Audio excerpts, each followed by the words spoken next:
That is the gross figure. The figures I have showing net cost of membership of 4 billion. No, the net cost of membership next year is going to be 10 billion. And it was 6.4 billion, according to the Pink Book, last year. In 2008, the net cost was 6.4 billion. And let's look forward. I mean, there is no doubt that next year the net cost, that's not that I gave you the gross cost, but the net cost is going to be 10 billion. And that's 27 million pounds a day. We are talking huge figures here, which the failed main parties, the failed old parties, I've decided to stop calling them the main parties, the failed old parties just don't want to discuss. Well, in September 2008, the Treasury made a statement on the EC budget and said the UK's gross contribution was just under £10 billion for the year. It was expected that the net figure after receipts would be £4 billion. Yeah, but you were looking 2 years ago then. And I'm looking now at the latest Pink Book figures, which I can show you, and they show that the net figure in last year was 6.4 billion, and next year is going to be 10. Don't forget, we're going to be losing our rebate. Now, it obviously depends what happens to the pound and the euro and all that. I mean, but all this shows, surely, what this really shows is that at the very least we should have a serious, independent cost-benefit analysis. Well, and that all the three, none of the three main parties want it. Let me suggest to you what would be some costs. Some would be economic, some would be political. This country has benefited hugely from foreign direct investment. We have the second largest stock of foreign investment of any country in the world. It would surely affect the investment decisions of major corporations, particularly if they were thinking, as many have, of using Britain as an aircraft carrier into the continental Europe, that if we would withdraw, they would think, we're not going there. I mean, to advocate your position, you should really be mayor of Dublin, because Dublin would benefit enormously. But hold it. Don't forget, this is what they told us about not joining the currency. They said if we didn't join the euro, inward investment was going to dry up. And anyone who has lived in international business knows that our membership of the European Union doesn't, as such, does not affect inward investment. What is affected, what does encourage is the fact we talk English, the time zone we're in, and of course the fact that we have free access to the market, which we would keep. You hope.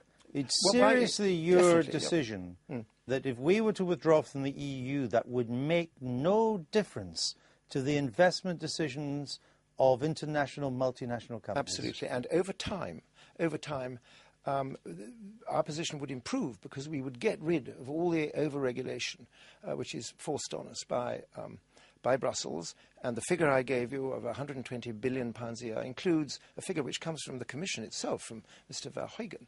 Of half of that figure is over-regulation and all the costs that come from it. So actually we say that it would set us free. It would be immensely advantageous economically, and it was, don't forget, only 9% of our GDP. Only 9% of British GDP goes in trade with the European Union. 11% goes in trade with the rest of the world. And 80% stays right here in the domestic economy. Now, I'm not saying the 9% isn't important, but the fact is that the regulation from Brussels, the cost of Brussels over-regulation, afflicts 100% of our economy, the whole economy. Those are the figures to look at. Let me move from the corporate to the individual. At the moment, if you're British, you can enjoy equal rights to study, work or retire and receive health care throughout the EU. We would lose that if we left. But I'm not sure that the health care is all that easy at the moment. But could I put you in the position of Switzerland?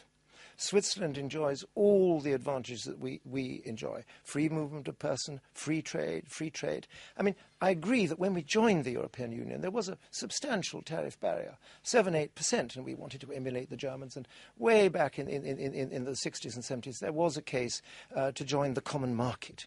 But now there isn't. The EU's external tariff, overall external tariff, is now, I believe, below 1%. You're talking about tariffs. I'm talking about people here. You could not guarantee, if we were to leave, and it may be an acrimonious split. We don't know whether this would happen in a friendly way, because the EU would see it as a great blow to the EU for a major nation like Britain to leave.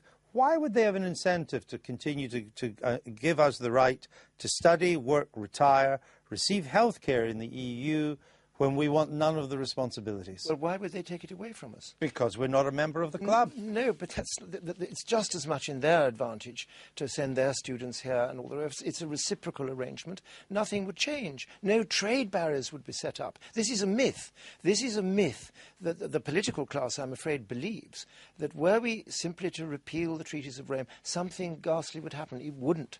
But you cannot guarantee that it wouldn't. Well, resentment in Berlin and Paris could well say, if the British want to go their own way, if they want to be this offshore island, that's fine. But the people cannot enjoy the free movement of capital and labour, which has been one of the greatest benefits of the EU. We are more important economically to the European Union than Switzerland. Switzerland has those benefits. Why shouldn't we? Of course we would. They would come running after us for a free trade agreement. If we started to say we're going to start putting up barriers, they suffer much more than we. Are they going to stop selling us their wine, their cars? Of course not. This is in the reality of international business and trade. This is a complete shibboleth. In recent years, because of the success of the British economy, many Europeans have come to work here. And many people would say that has been not just to their benefit, but to our benefit too. Sure. Whether it's French workers in the City of London or the ubiquitous Polish plumber. Why would you want to stop that? You want a ban on immigration, including No, EU. Yes, of course, because on immigration, we think that this country is suffering from a certain amount of indigestion. And it's time we digested and accommodated what we already have. And we would put European workers in the same category as Australian, Canadian, New Zealand or American workers. And we wouldn't have a total ban. We would allow people to come in on work permits who we wanted to have. And it might well be the same the other way around. But there are 250,000 French workers alone in the City of London, within 20 miles of where we are now. The City of London became the great world's financial centre because of Spanish workers, German workers, Scandinavians coming here. Americans. And Americans too.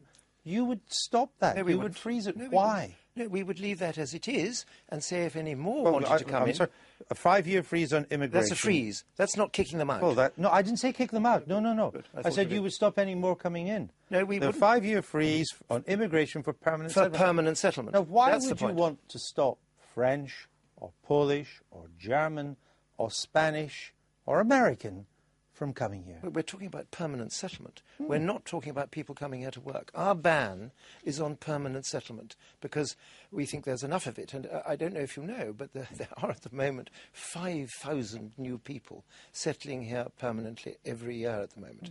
Every week. That makes 250,000 a year.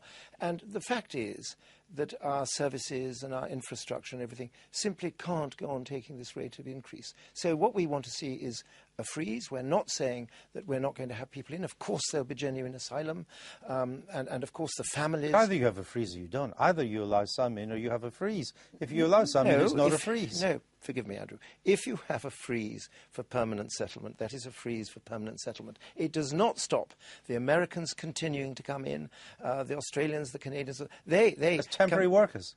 Well, on a work permit, and when they've been here for a certain period of time, I don't know what it is, 5 years or something like that, then they can stay. So it's not a freeze?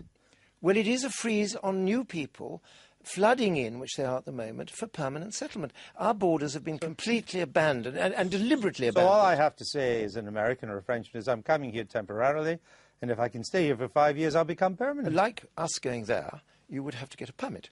It's exactly what happens if you want to go and work in New York.